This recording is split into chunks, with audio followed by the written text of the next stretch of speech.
ठाणे महानगरपालिकेचा 2,800 कोटींचा TDR घोटाळा, सर्वोच्च न्यायालयातील याचिका मागे घेतल्याने खळबळ. ठाणे महानगरपालिकेनं 2,800 कोटी रुपयांचा TDR घोटाळ्याप्रकरणी सर्वोच्च न्यायालयात दाखल केलेली विशेष रजा याचिका परस्पर मागे घेतल्यानं एकच मोठी खळबळ उडालीय. हा घोटाळा D-Diamond कंपनीशी संबंधित असून राज्य सरकार आणि महापालिकेच्या संगनमतानं हा प्रकार घडल्याचा अतिशय गंभीर आरोप महाराष्ट्र नवनिर्माण सेनेच्या वतीनं मनसेच्या जनहित व विधी विभागाचे ठाणे शहर अध्यक्ष स्वप्नील महिंद्रकर यांनी पत्रकार परिषदेत पुराव्यांसह केला आहे. हे प्रकरण 1993 एकर विस्तीर्ण जागेचं असून ती जागा 1980 सालापासून वनविभागाच्या आणि संजय गांधी राष्ट्रीय उद्यानाच्या थेट अखत्यारीत येत आहे.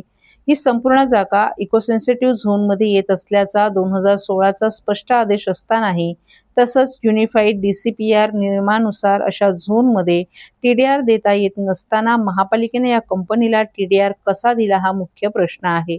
धक्कादायक बाब म्हणजे सर्वोच्च न्यायालयात या प्रकरणाची पुढील सुनावणी 20 जुलै रोजी होणार होती.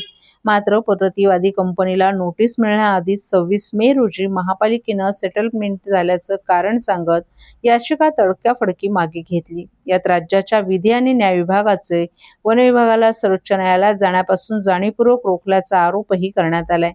या बेकायदेशीर व्यवहारामुळे स्थानिक गरीब आदिवासींवर मोठं संकट ओढवले. या जागेवरील 17 एकर क्षेत्रात कोकणीपाडे हा आदिवासी बहुल भाग आहे. येथे सुमारे 1500 आदिवासी नागरिक वर्षोनुवर्ष वास्तव्यास असून ते शेती करून आपला उदरनिर्वाह चालवतात.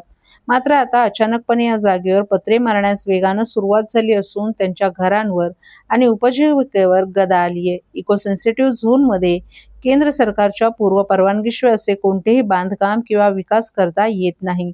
तरीही हे काम बेधडकपणे सुरू आहे. स्थानिक भाजप आमदार संजय केळकर यांनी 2 दिवसांपूर्वीच या मोठ्या घोटाळ्याविरोधात आवाज उठवला होता. मात्र त्यांनी केवळ प्रसारमाध्यमांना प्रतिक्रिया न देता विधानसभेत हा प्रश्न लावून धरावा आणि राज्य शासनाला सर्वोच्च न्यायालयात जाण्यास भाग पाडावं असं थेट आव्हान मनसेनं दिले. या 2,800 कोटींच्या महाभ्रष्टाचारात सत्ताधारी पक्षातील मोठ्या नेत्यांचा आणि वरिष्ठ महापालिका अधिकाऱ्यांचा थेट सहभाग असल्याचा आरोपही होत आहे. शासनानं या प्रकरणी तातडीनं पावलं न उचलल्यास अन्यायग्रस्त आदिवासींना न्याय मिळवून देण्यासाठी आणि हा घोटाळा उघडकीस आणण्यासाठी आम्ही स्वतः स्वयंसेवी संस्थेच्या माध्यमातून सर्वोच्च न्यायालयात दाद मागणार आहोत असा अत्यंत कडक इशारा या पत्रकार परिषदेत स्वप्नील महिंद्रकर यांनी दिला आहे.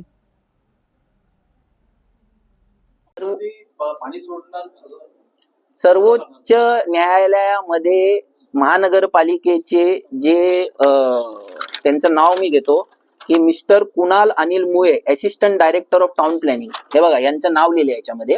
यांनी सांगितलेलं आहे की आमची सेटलमेंट म्हणजे the matter stand settle in the light of compliance. आता मला हे विचारायचंय की ती जागा आहे ती इको सेन्सिटिव्ह झोन मध्ये आहे, तर तुम्ही इको सेन्सिटिव्ह झोनची सेंट्रल मिनिस्ट्रीची परवानगी घेतले का?